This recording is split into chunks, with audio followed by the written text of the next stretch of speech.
19 বছরের রিয়া ইঞ্জিনিয়ারিং কলেজে পড়াশোনা করে। গত 2 বছর ধরে বিকি নামে একটি ছেলের সঙ্গে তার সম্পর্ক রয়েছে। রিয়া বাড়িতে বিকির কথা বলতে পারে না, কারণ রিয়ার বাবা মা খুবই স্ট্রিক্ট। একদিন রিয়া জিন্স পরে কলেজে যাওয়ার জন্য তৈরি হয়। তাকে দেখে মনোহর বাবু বলেন, কি ব্যাপার রিয়া, এই ধরনের পোশাক? আমি তোমাকে কতবার বলেছি না, এসব পোশাক আমি একেবারে পছন্দ করি না, তাও তুমি এগুলো পরেছো। বাবা আসলে আজকে আমার সব ফ্রেন্ডরাই জিন্স পরে যাচ্ছে। কে কি পরেছো সেসব দেখে আমার কোনো কাজ নেই। আমি তোমাকে ফ্যাশন দেখানোর জন্য কলেজে ভর্তি করিনি। যদি সালোয়ার কামিজ পরে কলেজে যেতে পারো তাহলে যাও, কলেজ যেতে হবে না। রিয়া ঘরের ভেতরে এসে তার মাকে বলে, মা দেখো না, বাবা বলছে জিন্স পরে কলেজে যেতে দেবে না। আমার সব ফ্রেন্ডরা আজকে জিন্স পরে আসবে, প্লিজ বাবাকে একটু বোঝাও না। তোর বাবা যা বলছে একদম ঠিক কথা বলছে। এইসব পোশাক আমার একদম পছন্দ নয়। তুই তাড়াতাড়ি পোশাকটা চেঞ্জ করে সালোয়ার কামিজ পরে যা। মা প্লিজ তুমি অন্তত এরকম করো না। আমার যা বলার ছিল আমি বলে দিয়েছি, চুপচাপ গিয়ে জামাটা চেঞ্জ কর, তা না হলে কলেজে যেতে হবে না। এমনিতেও তোর বাবা তোকে বেশি পড়াতেই চায় না, আর এরকম করলে সত্যি সত্যি তোকে কলেজ থেকে ছাড়িয়ে বাড়িতে বসিয়ে দেবে, তখন আমাকে কিছু বলতে আসিস না যেন। মায়ের কথা শুনে রিয়ার আর কিছু বলার সাহস থাকে না। ঘরের ভেতরে যায় এবং জামা চেঞ্জ করে নেয়। এভাবেই রিয়া সবসময় বাবার শাসনে থাকতো। মাস 6 পর হঠাৎ একদিন রিয়া বুঝতে পারে যে সে প্রেগনেন্ট। স্বপ্না দেবী এবং মনোহর বাবুও এ ব্যাপারে জানতে পারেন। মনোহর বাবু মেয়েকে খুব মারধর করেন এবং বলেন, কি ধরনের কুলেক্ষণে মেয়ে জন্ম দিয়েছো দেখো। এই জন্যই তুমি বলেছিলে যে একে পড়াশোনা করো, বড় চাকরি পাবে। দেখো খালি কত বড় কাণ্ড করে বাড়ি ফিরেছে। একে আমি আজকে মেরেই ফেলবো। ছি ছি ছি ছি ছি, তুই একবারও আমাদের কথা ভাবলি না। এবার আমরা বাইরে কি করে মুখ দেখাবো? তোর জন্য আমি সবার চোখে খারাপ হয়ে গেলাম। তোর মতো মেয়ে জন্মের আগে মরে গেল না কেন? ওসব কথা বলে আর কি হবে বলো? ও যা করেছে তাতে আমি এক মুহূর্ত ওকে এ বাড়িতে রাখতে পারবো না। এই মুহূর্তে ওকে বাড়ি থেকে বের করো।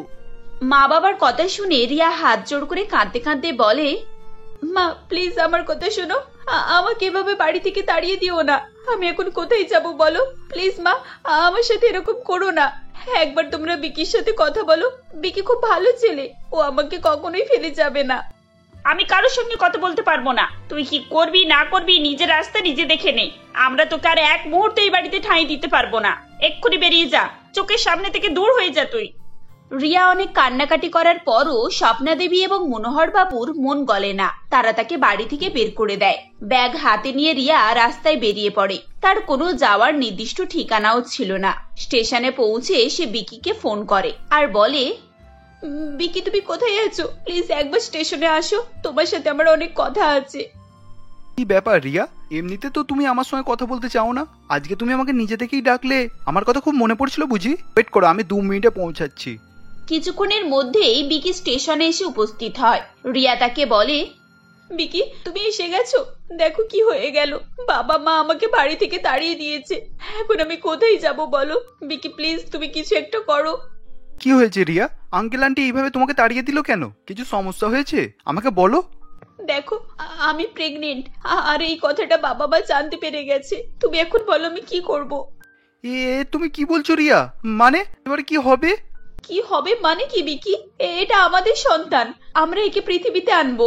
আমরা দুজনে বিয়ে করে নেব, চলো না আজকে আমরা বিয়ে করে নি। রিয়া তোমার মাথা ব্যথা খারাপ নাকি?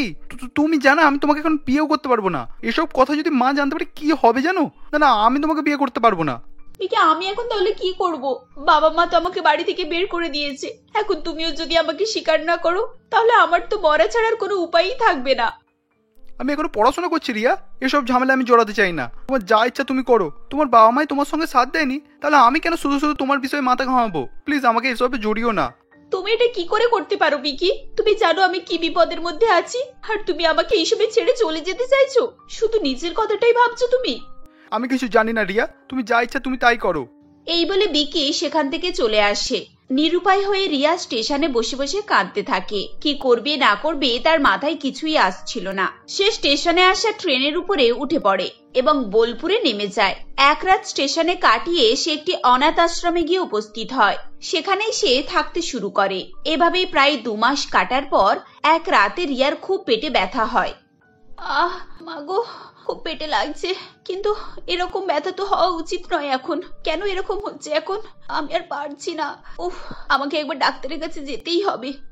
পরের দিন রিয়া পাশের সরকারি হাসপাতালে যায় এবং ডক্টর স্নেহা দেবীকে দেখায়। তোমার বয়স তো একেবারে কম, তা এত তাড়াতাড়ি বেবি নিলে কেন তুমি?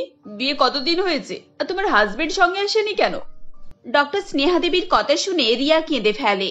ডক্টর তখন একটু সন্দেহ প্রকাশ করে এবং তাকে জিজ্ঞাসাবাদ করে সব সত্যিটা জানতে পারে। এইসব তুমি কি বলছো? একটা ছেলে এভাবে একটা মেয়ের জীবন নষ্ট করতে পারে? তোমরা কলেজে নিজেদের ভবিষ্যৎ গড়ার জন্য যাও, আর সেখানে কি এসব? ছি, দেখো তো একটা ভুলের জন্য তোমার কি পরিণতি হয়েছে। আজ বাবা মাও তোমার সাথে নেই, থাকবেন কি করে? ওনাদের বিশ্বাস তোমরা ভেঙেছো। আজকালকার ছেলে মেয়েরা এত আবেগী যে তারা ভবিষ্যতের কথা না ভেবে নিজেদের জীবনটাকে নষ্টের দিকে নিয়ে যায়। আমি জানি ডাক্তার ম্যাডাম, আমার ভুল হয়ে গেছে, কিন্তু বিশ্বাস করুন আমি ওকে সত্যি ভালোবেসেছিলাম।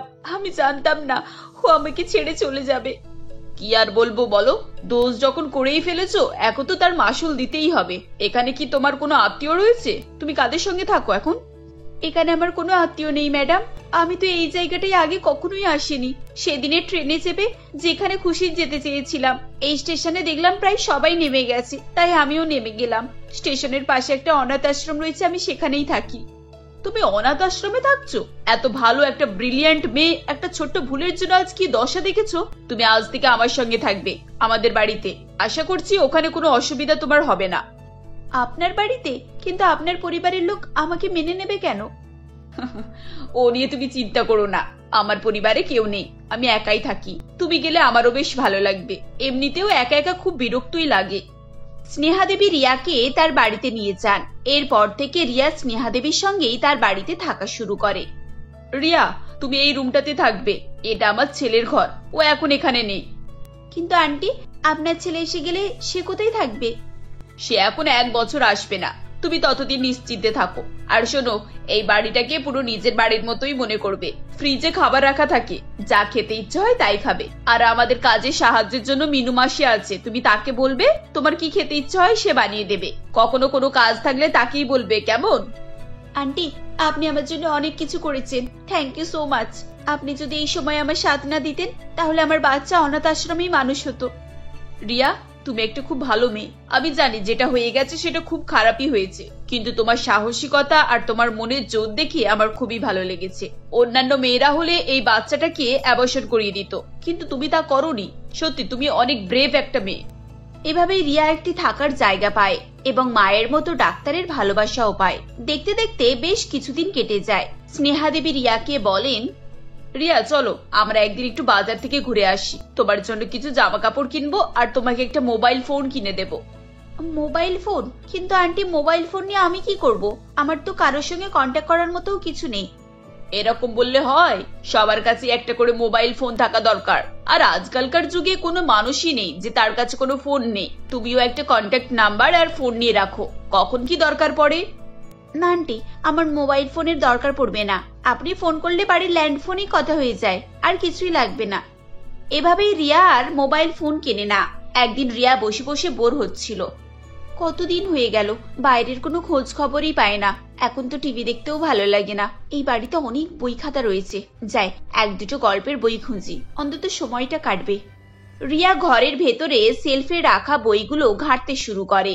বই খুঁজতে খুঁজতে হঠাৎ সে একটি ছবি দেখতে পায়। ছবি দেখে তার পায়ের তলার মাটি সরে যায়। ছবিতে স্নেহা দেবী এবং তার সঙ্গে বিকি। রিয়া নিজের চোখকে বিশ্বাসই করতে পারছিল না। সন্ধ্যাবেলা স্নেহা দেবী ফিরে এলে রিয়া বলে, আচ্ছা আন্টি, আপনি এই বাড়িতে একা থাকেন কেন? আর আপনার ছেলে আপনার সঙ্গে থাকে না কেন? কে, বিকি? আরে বাবা, ওর পড়াশোনাই শেষ হয়নি যে, ও তো এখনো ইঞ্জিনিয়ারিং কমপ্লিটই করেনি। তবে পড়াশোনা শেষ হয়ে গেলে ও কিছুদিনের জন্য আসবে বলছে, তারপর চাকরি বাকরি যেখানে হয় সেখানেই সেটেল হয়ে যাবে। ও আচ্ছা। রিয়ার কোনো কথা বলে না। সে নিজের ঘরে গিয়ে মনে মনে বলে, আমি যদি আন্টিকে আমার আর বিকির ব্যাপারে সবকিছু বলি তাহলে উনি হয়তো খুব কষ্ট পাবেন, হয়তো আমাকে এই বাড়ি থেকে বেরও করে দিতে পারেন। এই অবস্থায় আমি যাব কোথায় এখন? না না, এখন আমি আন্টিকে কিছুই বলবো না। আর মাত্র 1 মাস বাকি, বাচ্চাটা হয়ে যাবার পর তারপর আমি আন্টিকে সবকিছু বলে দেবো। এভাবে রিয়া 1 মাস স্নেহা দেবীকে কোনো কিছুই বলে না।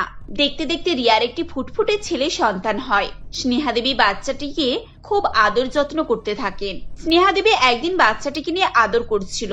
তখনই তাদের বাড়ির কাজের লোক মিনু মাসি বলে, দিদি যাই বলো কিন্তু বাচ্চাটার চোখ আর নাক কিন্তু পুরো তোমার মতো, একেবারে কাটা কাটা। তাই নাকি রে? আমার মতোই দেখতে লাগছে কিন্তু, বল।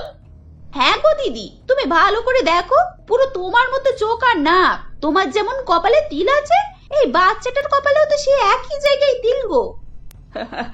আসলে এ তো আমার বাড়িরই অতিথি, আমার বাড়িতেই জন্ম হয়েছে, তাই আমার মতোই হয়েছে।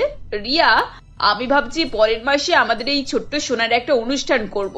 তোমার কি মতামত? আন্টি, এসবের কি দরকার? এমনিতেই আপনার এত উপকার আছে, তার উপরে আবার এসব ঝামেলা। খবরদার, এ আমাদের বাড়ির অতিথি, এর জন্য একদম কিছু বলবে না। আর আমি যা করেছি কোনো কিছু উপকার নয়, আমি তোমাদেরকে মন থেকে নিজের পরিবারের মানুষ হিসাবে মেনে নিয়েছি। আর এই ছোট্ট সোনা আমার কোলে আসার পর থেকে আমার যে কি আনন্দ হচ্ছে তোমায় আমি বলে বোঝাতে পারবো না। তাই একদম এসব কথা বলবে না। স্নেহা দেবীর কথা শুনে রিয়া মনে মনে বলে, আমি আর কতদিন এভাবে আন্টিদের সঙ্গে থাকবো? কিছুদিন পর হয়তো বিকিও ফিরে আসবে, আর তখন সবকিছু জানাজানি হয়ে যাবে। আমাকে তাড়াতাড়ি এ বাড়ি ছেড়ে চলে যেতে হবে। কি হলো? কি এত চিন্তা ভাবনা করছো তুমি? আমি কিন্তু বলে দিয়েছি অনুষ্ঠানটা আমি করবই, তুমি কিন্তু আমায় কিচ্ছু বলতে পারবে না। ঠিক আছে আন্টি, আপনার যেটা ভালো লাগে আপনি করবেন, আমি কিচ্ছু বলবো না। একবার বিকিকে ফোন করতে হবে, অনুষ্ঠানে তো ওর থাকাটাও জরুরি। আমাদের বাড়ির অনুষ্ঠান, আমার বাড়ির ছেলে না থাকলে হয়? এ বাবা, বিকি যদি অনুষ্ঠানে আসে তাহলে তো সব গন্ডগোল হয়ে যাবে। এখন আমি আন্টিকে অনুষ্ঠান করতে বারণও করতে পারছি না, এবার কি হবে? বিকেলে স্নেহা দেবী রিয়াকে বলেন, ছেলেটাকে ফোন করলাম, ও এখন আসতে পারবে না বলছে। সামনে মাসে নাকি ওর ক্যাম্পাসিং রয়েছে। আমি আর বেশি জোরও করলাম না, চাকরি বাকরির ব্যাপার তো, এখন আর অত জোর করলে চলবে না। আমরা এই কজন মিলেই অনুষ্ঠানটা করে ফেলি, কি বলো? তারপর ও এলে না হয় আরেকবার হয়ে যাবে। স্নেহা দেবীর কথা শুনে রিয়া হাঁপ ছেড়ে বাঁচে। দেখতে দেখতে অনুষ্ঠানের দিন চলে আসে। সবাই যখন অনুষ্ঠানে ব্যস্ত ছিল, তখনই হঠাৎ বিকি সেখানে এসে উপস্থিত হয়। রিয়া এবং বিকি একে অপরকে দেখে চমকে ওঠে। রিয়া সঙ্গে সঙ্গে ঘরের ভেতরে চলে যায় এবং কাপড় চোপড় গুছিয়ে সেখান থেকে চলে যাওয়ার জন্য প্রস্তুতি নেয়। বিকি তার কাছে এসে বলে, রিয়া প্লিজ, তুমি কোথাও যেও না। তুমি এখানে আছো আমি জানতাম না। আমি কত তোমাকে খোঁজ করার চেষ্টা করেছি। আমি জানি আমি অনেক বড় পাপ করেছি, কিন্তু বিশ্বাস করো আমি একটা দিনও শান্তিতে ছিলাম না। তুমি যে এখানে আছো ওটা জেনে আমি খুব শান্তি পেয়েছি। আমাকে প্লিজ তুমি ক্ষমা করে দাও রিয়া। বিকি, আমাদের মধ্যে আর কোনো কিছু নেই। আমি আর তোমাকে নিয়ে কোনো কিছুই চিন্তা ভাবনা করি না, আমাকে যেতে দাও। রিয়া সেখান থেকে চলে যেতেই যাচ্ছিল, ঠিক এমন সময় স্নেহা দেবী আসেন এবং বলেন, কেউ কোথাও যাবে না। আন্টি, আপনি কিছুই জানেন না, প্লিজ আমার কথা শুনুন। আমি সবকিছুই জানি রিয়া। তুমি যেদিনে আমার ক্লিনিকে এসেছিলে, তারপর আমি তোমায় বাড়িতে আনলাম, তখনই আমি শহরে খোঁজ লাগিয়ে তোমার পুরো ডিটেলস জেনে গিয়েছিলাম। তাই আমি ইচ্ছে করি তোমাদের দুজনকে কিছু বলিনি। আমি চেয়েছিলাম তোমরা নিজেরাই নিজেদের কদর বোঝো এবং নিজেদের সম্পর্কটাকে ঠিক করো। আমার ছেলেও সত্যি সত্যি খুব অনুতপ্ত, আর আমি এসব কিছু ওর বন্ধুদের কাছ থেকেই জেনেছি। ও যে ভুলটা করেছে তার জন্য আমিও খুব লজ্জিত। তবে তোমার কাছে একটা অনুরোধ, তুমি এ বাড়ি ছেড়ে যেও না মা। আমাদের সংসার তুমি সামলাবে। আজ থেকে এই পুরো সংসারের দায়িত্ব তোমার। আমি তোমাদের দুজনের অনেক ধুমধাম করে বিয়ে দেব, আর আমার নাতি আমার চোখের সামনেই থাকবে। এরপর বিকি আবার রিয়ার কাছে ক্ষমা চায়। রিয়া প্রথমে রেগে থাকলেও পরে বিকিকে ক্ষমা করে দেয় এবং দুজনের ধুমধাম করে বিয়ে হয়। এভাবেই রিয়ার জীবনে আবার নতুন করে আনন্দে ভরে যায়। চন্দনপুর গ্রামে বিমলা তার স্বামী মোহনের সঙ্গে বাস করত। মোহন ওই গ্রামের লেখাপড়া জানা একজন বেকার যুবক ছিল এবং বিয়ের পর সে তেমন কোনো সুবিধাজনক কাজই পাচ্ছিল না। মোহনের গ্রামের সকলেই যেখানে চাষবাস করে জীবিকা নির্বাহ করত, কিন্তু মোহনের চিন্তা ভাবনা একটু আলাদাই ছিল, আর সে চাষের কাজ বাদে অন্য কিছু ব্যবসা শুরু করার সিদ্ধান্ত নিয়েছিল। তাই একদিন সে বিমলাকে বলে, এই যে বিমলা, শুনছো? আমি ভাবছি আমাদের এই গ্রামে একটা পিৎজার দোকান খুলবো। আর জানো, পিৎজায় অনেক লাভ, তাই আশা করি আমার বুদ্ধিটা খারাপ হবে না। কি? তুমি কিসের কথা বললে? পিৎজা? সেটা আবার কি? কই, এরকম চাষের নাম তো আমি আগে কখনো শুনিনি। এখন আমায় গুল মারার জন্য এইসব বলছো, তাই না? ওসব বাদ দাও, আর গিয়ে আবার বাবার জমিতে চাষ করো, তাতে করে সারা বছর আমাদের বাড়িতে চাল থাকবে। আরে হ্যাঁ রে বাবা, হ্যাঁ। এখন তুমি জানো না বলেই এরকম বলছো। যেখানে শহরে পিৎজার বড় বড় হোটেল থেকে রেস্টুরেন্ট পর্যন্ত আছে। এখন তুমি শুধু দেখে যাও আমি কি করি। আরে দূর, ওইসব ছাইপাশাবে কিছু বুঝতেই পারিনি। এখন তুমি কি বলতে চাইছো আমি পরিষ্কার করে বলো তো। বিমলা এভাবেই বললে তখন মোহন তাকে পিৎজার ব্যাপারে সবকিছুই বলে এবং তাতে কত খরচ কত লাভ সবকিছুই বিমলা শোনে। এরপর সে বলে, হ্যাঁ হ্যাঁ, তা বেশ ভালো, তুমি বরং সেটাই করো। এখন যেখানে আমাদের লাভ হবে সেটাই করতে হবে। আর তুমি ঠিক বলছো তো, মানে আমাদের লাভ হবে। আসলে বিমলা একজন লোভী মেয়ে ছিল, আর সে সবকিছুতেই লাভ খুঁজতো, আর তাই আজও সে একই রকম মনোভাব দেখাচ্ছিল। এরপর মোহন তাকে বলে, আরে হ্যাঁ রে বাবা হ্যাঁ, এখন তুমি জানো না বলেই এরকম বলছো। যেখানে শহরে পিৎজার বড় বড় হোটেল থেকে রেস্টুরেন্ট পর্যন্ত আছে, এখন তুমি শুধু দেখে যাও আমি কি করি। মোহন এভাবেই বলে সেখান থেকে চলে যায় ও সে গিয়ে ভাড়াতে একটি ঠেলা নিয়ে আসে এবং বেশ কয়েকদিন ধরে পিৎজা তৈরি করার জন্য প্রয়োজনীয় সামগ্রী কিনতে থাকে। ও কিছুদিনের মধ্যেই মোহনের পিৎজা ঠেলা তৈরি হয়ে যায়। এমনই একদিন মোহন বলে, এই যে বিমলা, দেখো আজ আমাদের পিৎজার ঠেলা তৈরি হয়ে গিয়েছে। এখন শুধু আমাদের বাজারে নিয়ে যাওয়ার অপেক্ষা, তাহলেই ব্যাস আমাদের সুখের দিন শুরু। হ্যাঁ, তাহলে আর দেরি করো না, তাড়াতাড়ি যাও। আর এসে কত লাভ হয় আমায় বলবে, আমি তোমার অপেক্ষায় থাকবো। এই বলে বিমলা তখন মোহনকে বাজারে পাঠিয়ে দেয় এবং মোহন তার ঠেলা নিয়ে বাজারে গিয়ে উপস্থিত হয় এবং সে পিৎজা বিক্রি করতে থাকে। তখন নতুন ধরনের খাবার এসেছে দেখে সকলেই সেখানে ভিড় করে। তখন, আরে কি হলো নন্দিনী কাকি, শুধু দাঁড়িয়ে দাঁড়িয়ে দেখবেন নাকি পিৎজা কিনে খাবেন? আমাদের গ্রামে পিৎজাই প্রথম, আর সেটা আমি নিজেই বানিয়েছি। এখন সকলেই খেয়ে দেখতে পারেন। হ্যাঁ, পিৎজার নাম তো আমি আমার ছেলে দীপুর কাছ থেকে অনেকবার শুনেছি, আর ওকে নিয়ে আসতেও বলেছিলাম, কিন্তু ও সবসময় ভুলে যায়। তা তোমার পিৎজা কত করে গো? এই রে, মুশকিল করেছে। এ তো দেখছি পিৎজার ব্যাপারে সবকিছুই জানে, তাই একে এখন উল্টোপাল্টা দাম বলা যাবে না। আমি বরং সঠিক দামটাই বলি। এই যে, হ্যাঁ কাকিমা, চিকেন চিজ পিৎজা আর পনির দিয়ে মাত্র 100 টাকা। তা বেশ, তা কই আমায় একটা দাও দেখি। আর হ্যাঁ, পনিরটা একটু বেশি করে দেবে। নন্দিনী দেবী এভাবে বলায় মোহনের আর তখন আর কিছু করার থাকে না, ও সে সেদিন ওই দামেই পিৎজা বিক্রি করতে থাকে, যার ফলে কিছুক্ষণের মধ্যেই তার সমস্ত পিৎজা বিক্রি হয়ে যায়। এরপর সে মনে মনে ভাবে, এ বাবা, আজ মনে হয় আমি লস করে ফেললাম। এখন আমার সব পিৎজা বিক্রি হয়ে গিয়েছে ঠিকই, কিন্তু বেশি লাভ হয়নি। হাতে গুনে মাত্র কয়েকটা টাকাই হয়েছে, আর আমি এই কটা টাকা নিয়ে বিমলার কাছে গিয়ে কী বা বলবো। মোহন এভাবেই মনে করতে করতে বাড়ি চলে আসে এবং সে বাড়ি এসে বিমলাকে সমস্ত ঘটনাই বলে, যেটা শুনে বিমলা বলে, কমে ঢেকি একেবারে, প্রথম দিনেই ব্যবসায়ী লস করে চলে এলে। এই বলে পিৎজা বিক্রি করে কোটিপতি হবে, কিন্তু এখন দেখছি এরকম করলে তো খাবারও জোটাতে পারবে না। কিন্তু বিমলা, অল্প হলেও আমাদের তো এখন লাভ হয়েছে, আর যেখানে এখন আমাদের ব্যবসা শুরু, তুমি দেখবে কয়েকদিন পর সবকিছুই ঠিক হয়ে যাবে। না না, কয়েকদিন পর হলে চলবে না, আমার এখনই চাই। তা তুমি বরং এক কাজ করো, কাল থেকে তোমায় আর যেতে হবে না, কাল থেকে পিৎজা আমি বিক্রি করতে যাব, আর দেখি লাভ কিভাবে করতে হয়। আচ্ছা বাবা, ঠিক আছে, তুমিই যাবে। তা এখন চলো, আজ এমনিতে অনেক রাত হয়ে গিয়েছে। মোহন এভাবে বললে তখন বিমলা সেখান থেকে চলে যায় ও তারা সেদিন রাতে খাওয়া দাওয়া সেরে ঘুমিয়ে পড়ে। এভাবে সেদিনটা কেটে যায়। পরের দিন বিমলা তার কথা অনুযায়ী পিৎজা বিক্রি করতে চলে যায়। তখন, এই পিৎজা খাও, পিৎজা, একেবারে নতুন স্বাদের পিৎজা, আমাদের গ্রামে এই প্রথম 150 টাকায়। মা, আমি পিৎজা খাবো। কাল বাবা বাড়িতে পিৎজা নিয়ে গিয়েছিল, আর সেটা আমাকে খেতে খুব ভালো লেগেছে। আজ আমায় আরেকটা পিৎজা কিনে দাও না মা। এ তো ভারী মুশকিলে পড়লাম। বাড়ি থেকে মাত্র 150 টাকা নিয়ে বাজার করতে বেরিয়েছি, আর এখন যদি একে 100 টাকা দিয়ে পিৎজা কিনে দিই, তাহলে হয়তো আজ আমার বাজার করাই হবে না। কি হলো মা, আমায় এখনই কিনে দাও, না তো আমি এখানেই বসে থাকবো। আচ্ছা রে মা, ঠিক আছে চল। আর হ্যাঁ, একটাই নিবি কিন্তু, আমার কাছে এখন খুব বেশি টাকা নেই। মহিলাটি এভাবেই বলে তার মেয়েকে নিয়ে বিমলার পিৎজা দোকানে যায় এবং সেখানে গিয়ে দেখে আগে থেকেই সেখানে বেশ কিছুজন লোক পিৎজা কিনে খাচ্ছে। এরপর বিমলা বলে, তা বলুন দিদি, আপনাকে কটা পিৎজা দেবো? মাত্র 150 টাকা।